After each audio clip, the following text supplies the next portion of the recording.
Hey guys, so this magic trick, the one that I do, 3-card Monte, is widely known, and I got a lot of people asking, hey, you should show how to do this.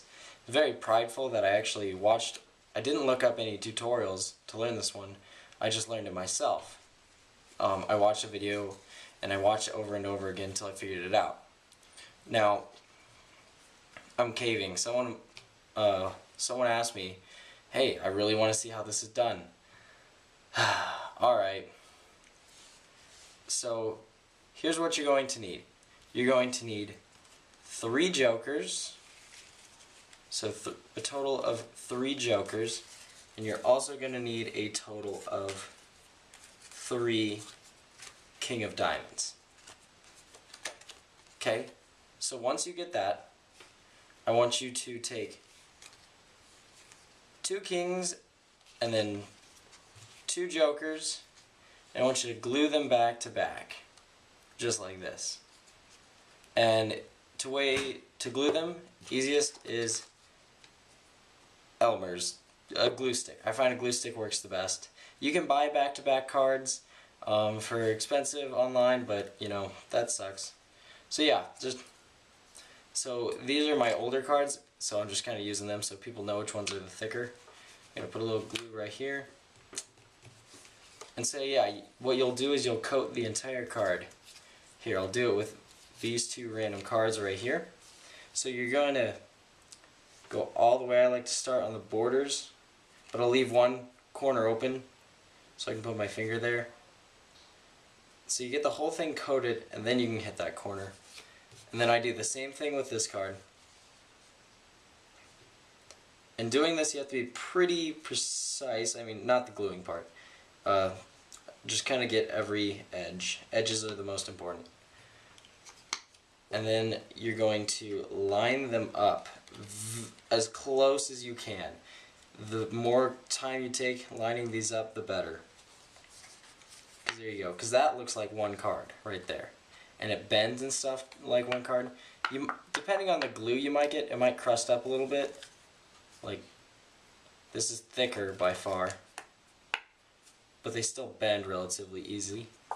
Just kind of, it acts like one card. And back-to-back cards can be used in a lot of magic tricks and whatnot. Alright, so now that you know how to do that, take a king and a joker and do that, a king and a joker and do that. So you're left with this. And then you have a normal king and a normal joker. Now it's going to take a little bit to explain because this is a routine, not just a simple trick. But let's get into it. Alright, so first you're going to start off with one of these in your pocket. But let's just completely ignore that. One second, my dog just came in. Close that door.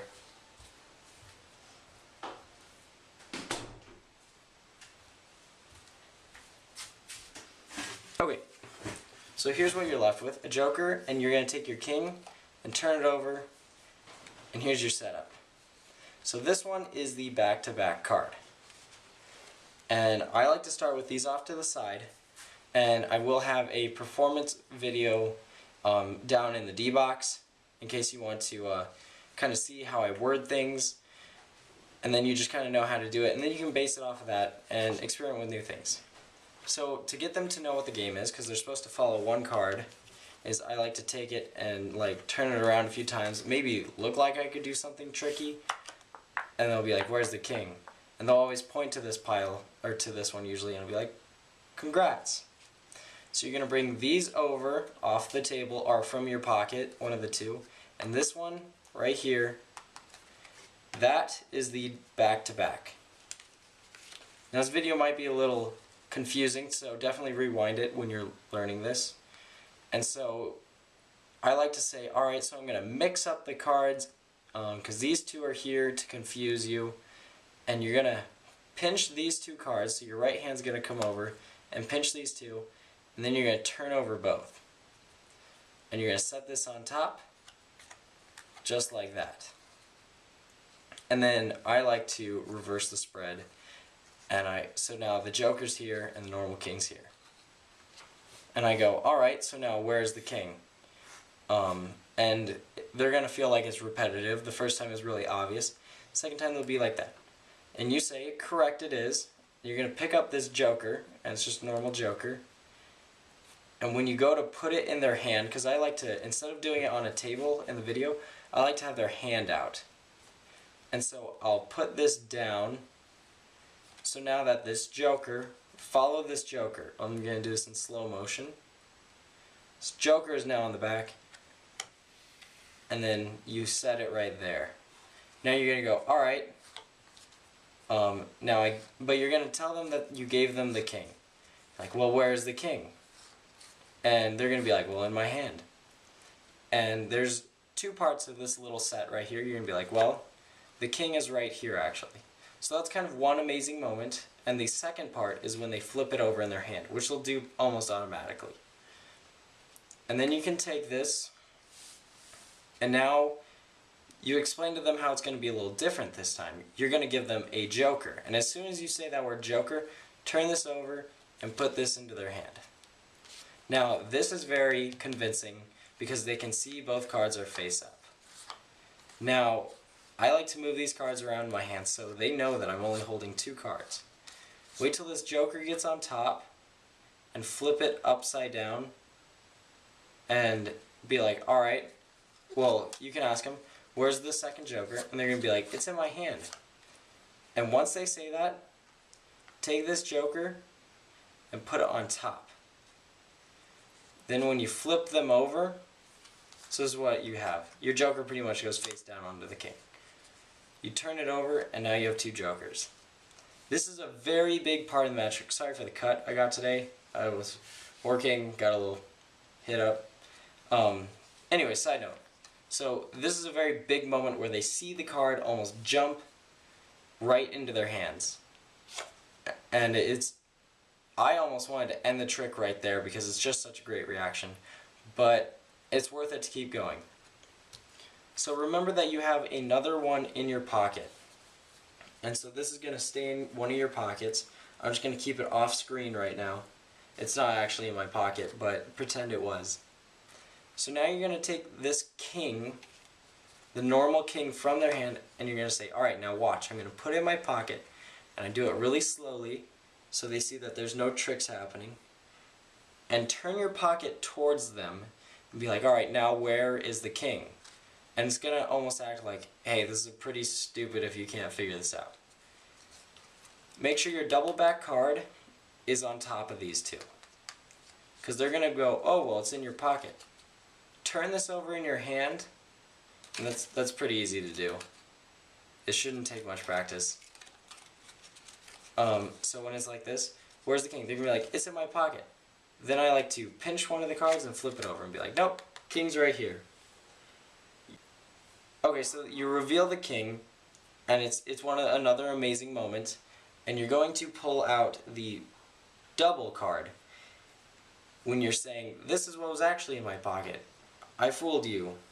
Instead of pulling out the real king, you're pulling out this. And this is all in your pocket, so and you can definitely feel the thickness of two cards compared to the one. You're going to take this joker, and you're going to put it on the bottom. The very bottom of all three. Now you're going to say, now can you hold on to the king? And you're going to pinch these cards, spin them over, and place that one down. Now we can even see that this is the double because it's starting to stick out. So now what you're left with is you're holding two doubles in this hand. And you can be like, well, where's the king? They're going to point here because they can see both of these, and you can move them around in your hands. And they're going to pull it over and see that it's a joker. They have no idea where the king went. They won't know that there's two on the back. And as they're enjoying that in the same way, pull out the king and be like, gotcha, I actually had a king in my pocket. Now you can pinch these two, and these are two normal cards, because these are the gimmick ones. So you're going to grab both the normal ones and say, alright, take hold of the king, and you're actually going to give them the king. This is just kind of one of those funny moments. You give them the king, so this is the king, this is joker. And you're like, alright, I'm going to put this back in my pocket. Now, this is where you be funny with the audience. You say, alright, so I did tell you I have a king, and I've been fooling you this whole time, so what card do you probably have? There's kind of a 50-50 chance that they're going to say king or joker. And if they say king, you're like, oh, good job. Or if they say joker, be like, nope, I actually told the truth. It was a king. Now, think of this single card as a transport. This king is going to transform both of these. And this has got to be real fast. So it's just, whoa, whoa, it's great magic. You're catching them off guard. So you're going to take that king from their hands, slap it onto the top one, turn it over, and drop down the face down card. You're going to take this and put it at the base. Be like, alright, so where's that joker? Or where's the second joker? And be like, right here. And it will turn into a king.